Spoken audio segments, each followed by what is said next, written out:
everyone. This is the School of Leadership Development radio show with your host, Angel Vallejo, here to love, serve, and transform business and life. Welcome, everyone. Thank you for showing up today. For those of you that are live and also on the recording, go ahead and pat yourself on the back and congratulate yourself for showing up today. Today is a great day, and we believe in you. We're on your corner. This is the School of Leadership Development, and this month we're talking about the importance of relationships and how it relates to leadership. And today I have a special guest, none other than Michael J. And this individual he's been in the marketplace for over 39 years. He has an extensive experience in computer technology. And one really cool thing about him is that he's actually a martial artist. He's studied karate and also kung fu with none other than Bruce Lee's students. So I'm really interested to hear more about that. And not only that, he is on one of the biggest adventures of his lifetime right now, and he's going to be sharing about that as well. And last week we interviewed his beautiful wife, Miss Arvie Robinson. So please help me welcome Mr. Michael J. Can you hear me all right? I sure can. Awesome. Yeah, you're looking good. Thank you, sir. You too. We got it up and going. We're hot. Yeah, good stuff. Well, thanks, Michael, for jumping on the call. I know we've kind of been going back and forth, and I do appreciate your patience and be able to move around your schedule or whatnot to make this happen today. For you, no problem. Good stuff. So, can you share just a little bit about yourself to our viewers? Yeah, I'll start with my IT experience. After 39 and a half years, actually it was a bit more than that. That was just with the County of Los Angeles, which is quite an experience working for the government. But before that, I worked for a private firm for 4.5 years, started off as a computer operator, and then worked my way into programming. And from there, went to LA County and worked my way up the ranks and eventually became a supervisor / manager. And it's the growth is really quite an experience, something I think everybody should undertake, because leadership, no matter what role you're in, whether it's down at the bottom ranks and in charge of one or two people, or at a higher top where you're a leader leading many people, takes a certain amount of expertise and a whole lot of patience and a whole lot of understanding. Absolutely. So how did you get into the IT world? Was it something that was just naturally kind of like one of your natural gifts, or was it something that you developed throughout time? It's a bit of both, actually. Okay. I had a dormant desire, I guess, or skill, but it started off way back in high school, and I didn't know what I wanted to do. A friend of mine was taking a test and planning his life, and he wanted to go down to the local tech school to take a test to become a programmer. Now, we're going to go to the movies that night, and he goes, "No, I'm not going to go because I got to go to this thing." He goes, "But if you want to go," because he was going to drive, "then you got to come with me." So I said, "All right." I went down and I aced the test, and he didn't. Okay, good. They kept calling me, saying, "Come on, Michael, come on down," because they thought I was really interested, but I wasn't. But once I got into it, I realized, well, this is a good opportunity. And from there, the rest is history. I learned a lot about it. And the nice thing about the IT field is if you have a strong math background, things make a certain amount of logical sense. And I did have that, which has helped me get such good grades. So it's a complicated story that I owe my best friend my career to. Yeah, no, that's great. That's really good because not everyone gets to find those careers at such an early age and be able to line up with your natural gifts and talents. So that's really cool. So just talking about that, of what, like, kind of looking back, what would be one of the biggest challenges that you had during your career, and how were you able to overcome it?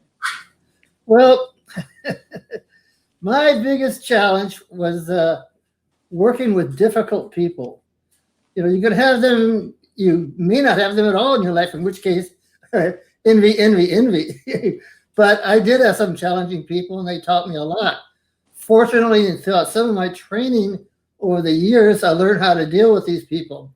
I had Mm-hmm. a man who loved to analyze. He was a brilliant guy, but he didn't want to do any work. He just wanted to sit back and theorize about that and think about this. And I go, look, guy, you can think all you want, but at some point in time, you got to pick something and go with it.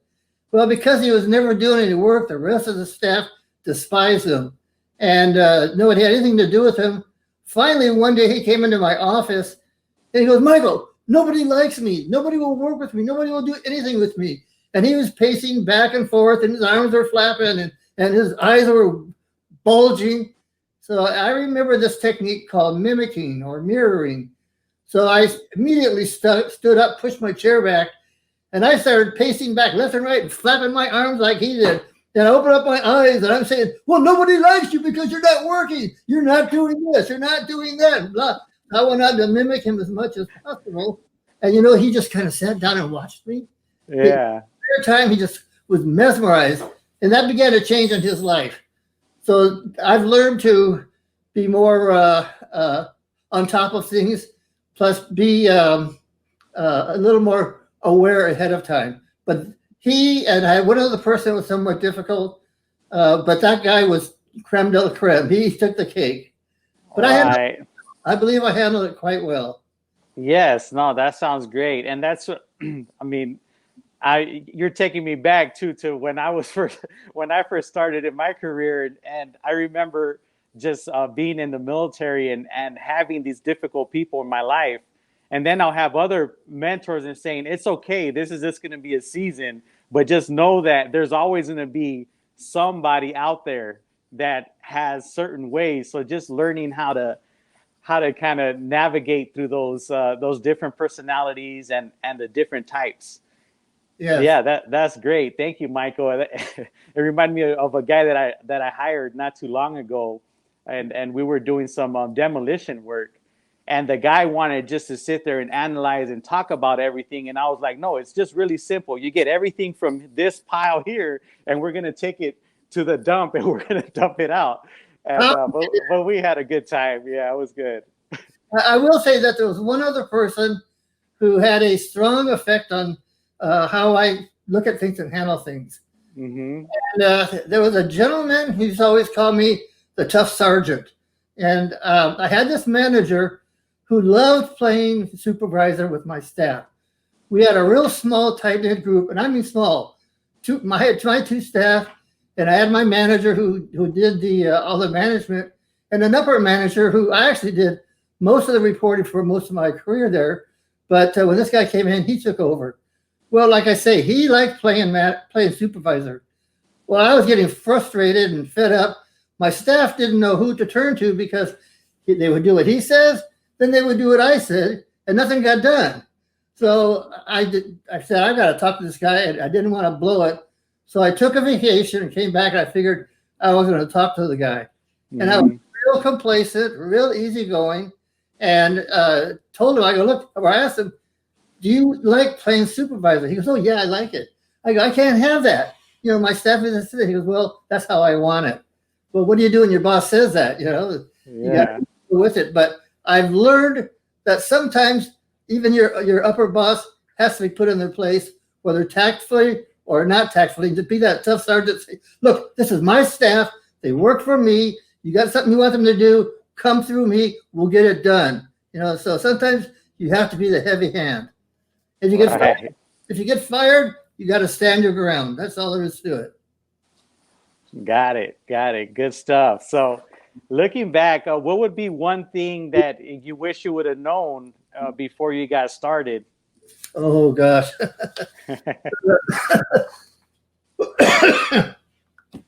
Let's see. Where would I start? Oh, I don't remember. What was the question again? What would be one thing that, looking back, that you wish you would have known before you got started? To be more knowledgeable, to be a little more understanding, not everybody is cut out for a specific job. And don't be afraid to let that person go. I knew a girl who was taking a class, I guess it was a leadership class, and they posed the question, if so and so was screwing up and not doing their job, what would you do? And everybody was saying, well, you work with them, you get them more training. And she was the only one, including the teacher, she was the only one that said, you fire them right then, right there. And she was absolutely right. If you've got somebody that is having that many problems, it's not your job to make something out of nothing. That's their job. If they didn't come in prepared, bye-bye. It's just a hard fact of life. And you're really doing everybody a favor because the rest of the team doesn't deserve to be dragged down while this one person is, keeping everybody down like a lead weight. So I learned that and over the years.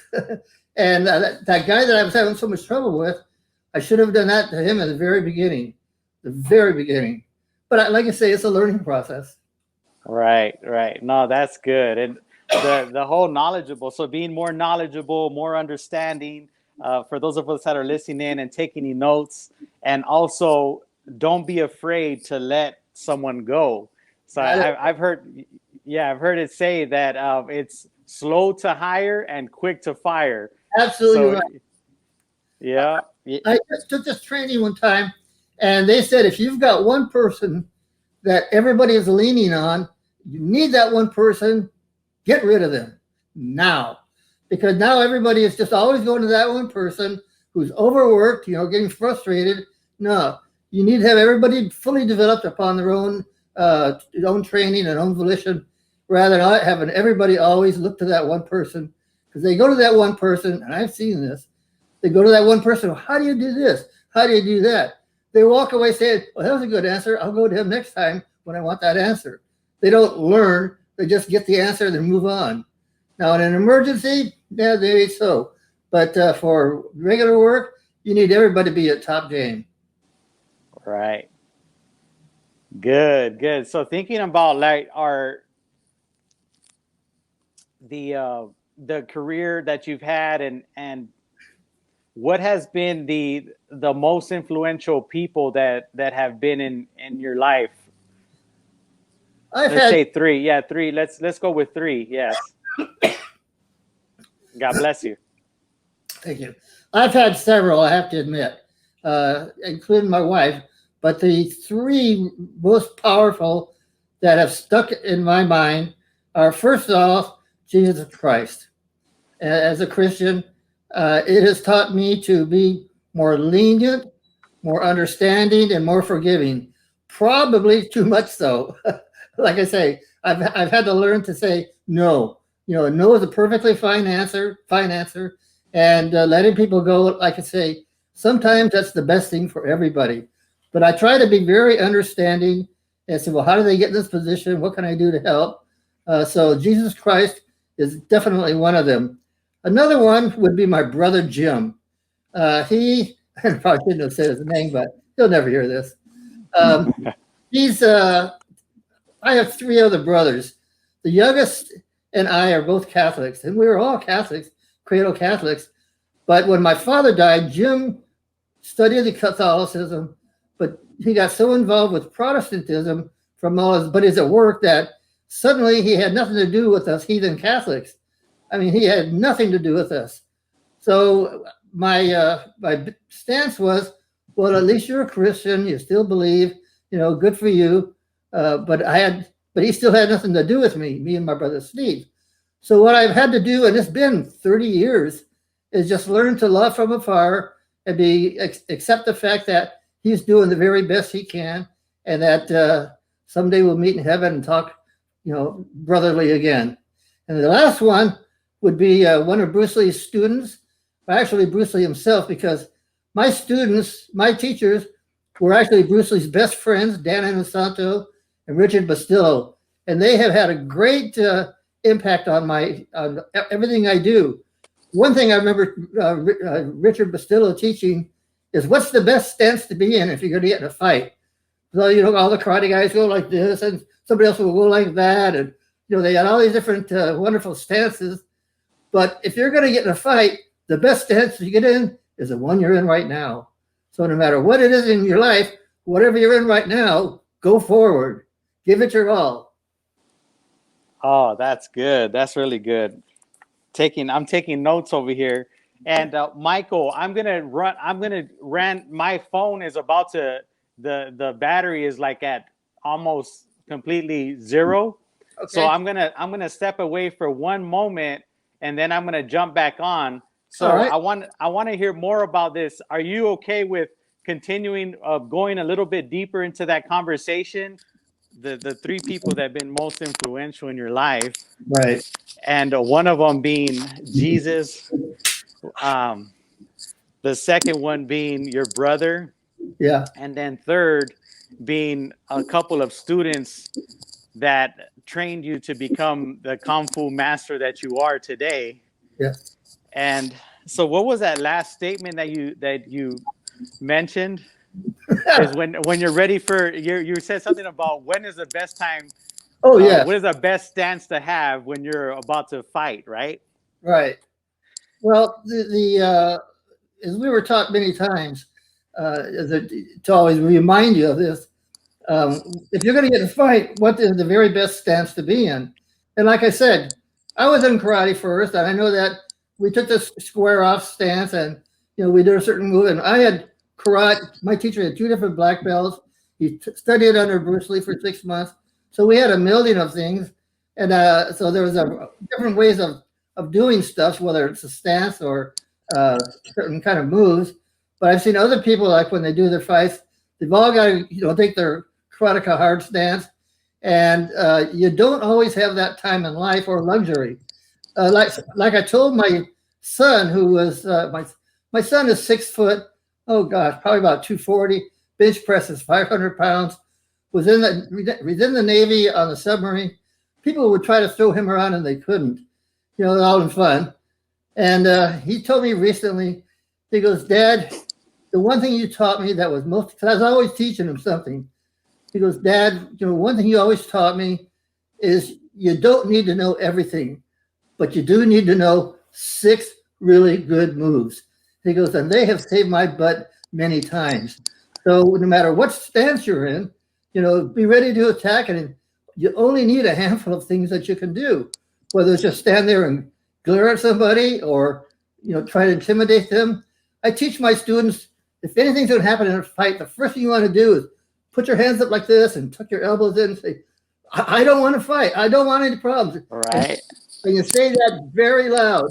You want everybody to hear. And the reason is, if anything should happen, you want your audience and all the participants around to hear you say, and to validate to the policeman that guy tried to avoid a fight. He had no choice.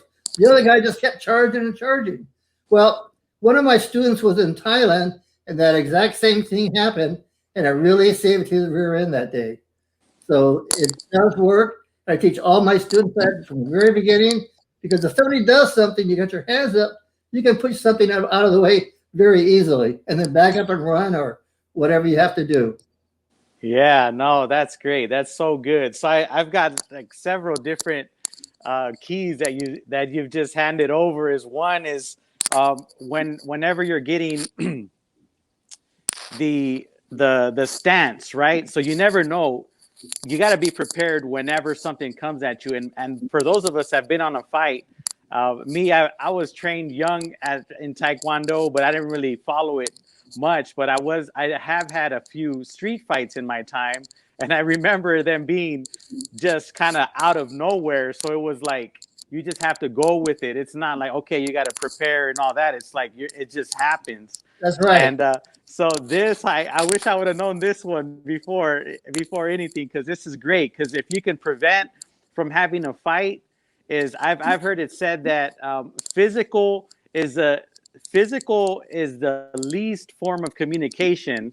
So if you can say, hey, I don't want to fight because we're at a different and we're a different belief system or whatever the case may be, is that it doesn't always have to go to the physical, right? It could be handled in conversation, but in the younger ages, a lot of times, especially boys wanting to be physical and just going after it. It's sometimes it just happens that way. But yeah, that's really good. Is having the defense and being able to take a defensive role instead of just kind of going after somebody for whatever the case may be. So thank you for that. And also another. Go ahead, Michael. I do want to add to that. There are those on the street that, excuse me, that really don't care about anything but wanting to get in a fight for whatever reason. And they might want to fight you and say, "Hey, would you call my friend?" That's the biggie. Would you call my friend? And then you say, "I didn't call your friend anything. I didn't call anybody anything. I'm just standing here by myself doing this." "Oh, so my friend's not good enough to talk to." "I didn't say you're not good enough to talk to. I'm only focused. You got to make sure no matter what happens, you negate it and focus on yourself. Still be prepared. But that person clearly wants to fight you and is going to come out with any reason. Oh, you don't think my girlfriend's hot enough? Oh, I'm sure she's fine for you, but I got my own girlfriend and I'm very happy with her."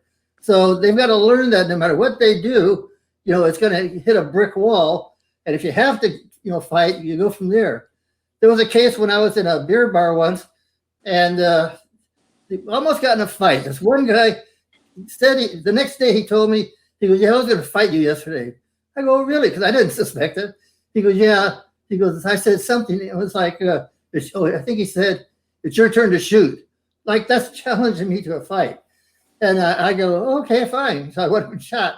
And he goes, "Yeah, I thought you were going to fight right then and there."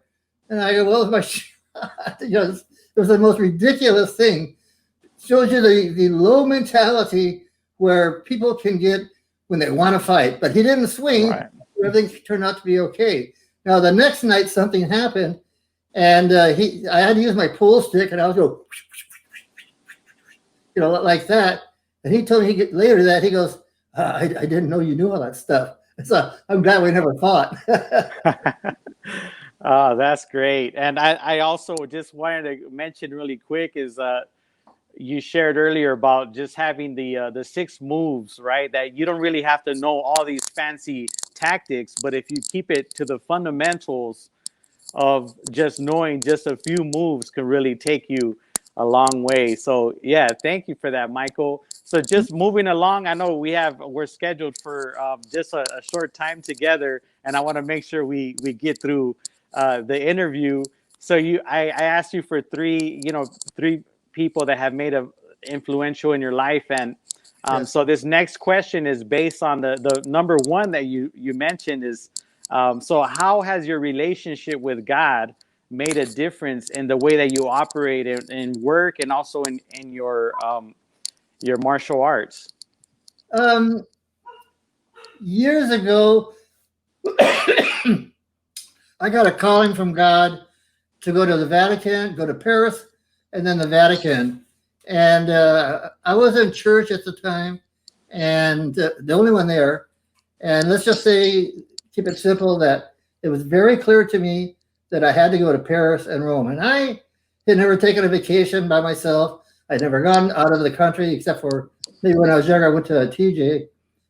So for me, it was quite an experience. I was about 32 years old.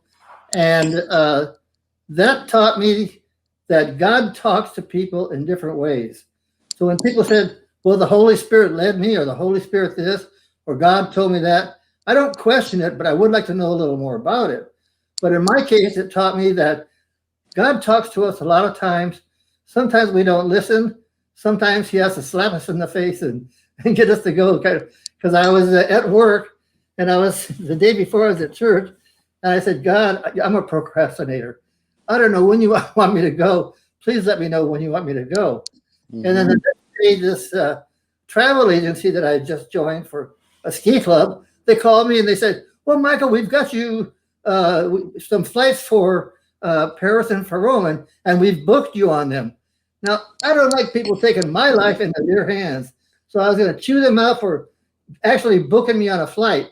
But as soon as I started to say something, I remembered me saying, "God, when do you want me to go?"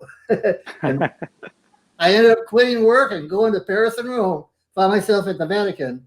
So it was quite an experience. And like I say, even now, God talks to us in different ways. Learn to listen. Wow. Yeah, no, that's great. I mean, just that simple act of faith, and a lot of a lot of people that don't believe, or maybe that are just still kind of questioning or doubting it, is they would say like, wow, you're just going to go off of it, just off of a hunch like that. And then that's where we come in and say, yeah, that's the whole idea of having faith, is that when we ask, he'll show up. If For those of you that don't believe, you're listening in right now or on the recording, I want to just throw it out there, is ask. If God has never revealed himself, you can ask him to reveal himself, and I believe that he will. And it's amazing to hear stories like this, where you ask a question, or you kind of like say something or say a quick prayer, and then God shows up, and then it's up to us to really, are we going to obey to what, because he does show up, and we've seen it time and time again. And yeah, I love stories like that. That's great. Do I have time for one more quick story? Oh, absolutely. It deals with my wife and I. One day, no, she was a Protestant, and like I say, I'm cradle Catholic, but I don't go pounding at people's head. I don't say, look, you got to be a Catholic. Well, one day she was coming back from somewhere and called me on the phone saying, God wants me to become a Catholic. I said, okay, cool. Excuse me. So we looked into it, and she started taking the training, a year-long training. I had never become I had my catechism when I was younger, but I never completed I can't even what it's called now, but the rest of the training. So I took it over with her, and at the end of the year, she got hers, and the full thing, and I got the rest of my training. And we wanted to get married in the church. We had been married on the beach, a civil ceremony in Maui. And it was fun, and it was beautiful, and it was legal, but in the eyes of God, it still wasn't quite, kosher, so to speak. So we were praying, well, how long is it going to take to get married? And they said, well, it's going to take a while, several weeks. I go, well, why don't we get married on Valentine's Day next year? Now, this was early November. Excuse me. And so I looked at that, and Valentine's Day was like in the middle of the week, something that the Catholics don't do. They only get married on Saturday. So, oh man, what a bummer. Well, the paperwork had been submitted, and within 1 week, we got the paperwork back saying we could get married, and it was like a week or two, and we got married on our actual anniversary of the date we got married in Maui. God really came through. Yeah. Oh, that's a great story. That's awesome. Yeah, I love hearing stories, especially we're talking about relationships, and being there's something that is called being equally yoked, and having, coming together and glorifying God in it. And that's a beautiful story on how God just lines things up, right? And yeah, that's awesome. Thank you. Oh, Yeah. okay, Michael. Well, I'm gonna ask you one more question, and we're gonna end the call here pretty soon. So we have, in just a few minutes, so we're talking about leadership development, and how relationships uh, coincide with that. So what does leadership mean to you? Leadership is kind of complicated and kind of simple. You have to be the go-to guy. You have to know everything. People are going to look to you, whether you're out front leading everything, or even back a little bit. You're the go-to guy. You're the one with the answers, and you have to have the answers. And if you don't have the answers, you have to know where to get the answers and get them right. You need to know everything. That's why I say study as much as you can, know as much as you can about whatever your profession is. Don't walk in like a dummy. Walk in like a leader would say, well, we got to do this. This is where are you with this? You start asking questions and get people thinking and get them moving. You have to know it all. Absolutely. Well, I thank you for that. And for those of us listening in, you got to be resourceful. Those of us that are continuing in this journey of leadership, and we know it, I would be it would I would be lying to you if I would say that I knew it all. And and Michael, he probably doesn't know it all either. But the thing that leaders do is they're resourceful, and they could reach out to other people. And sometimes it takes the speaking for myself is being humble and asking someone else for help. And being a man, it's not that easy sometimes because I'm prideful, and sometimes I want to try to act like I know more than I actually do. Yeah. But yeah, being resourceful, and it's okay to reach out to individuals. And Michael, I want to say thank you for sharing some of your wisdom with us today, this morning. And those of you listening in, I want to let you know that you have leadership inside of you. You are fearfully and wonderfully made, and we are on your corner. Feel free to reach out at any time, and we're here to help individuals and groups grow like yourself. So, Michael, how can our listeners find you online? Well, first off, I have my excuse me. I was battling this yesterday. MichaelJakubowski.com, MichaelJakub as in boy, OWSKI. And that's currently closed because there's been a lot of trolls out there looking for sites that don't have handicap things, and then they hit them with a lawsuit. So I closed it down, but I think the front page is still there. And then there's Kung Fu Warriors, which does have an introductory screen. Mm-hmm. And then there's Maui Warriors, MAUI Warriors. And it's going to be a blog, but it's only got 1 or 2 pages right now. And like I say, it also has semi-closed down because I'm worried about the trolls, and I'm trying to find somebody that can help me resolve that troll issue. But it's a fun-looking picture anyway.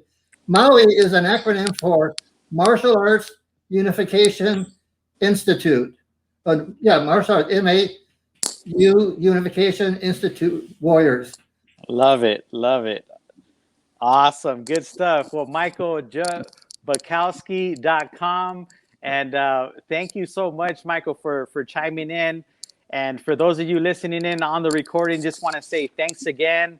You're listening to the School of Leadership radio show with your host, Angel Vallejo. Have a great rest of your day, and we'll see you soon. One thing to say. I'm sold.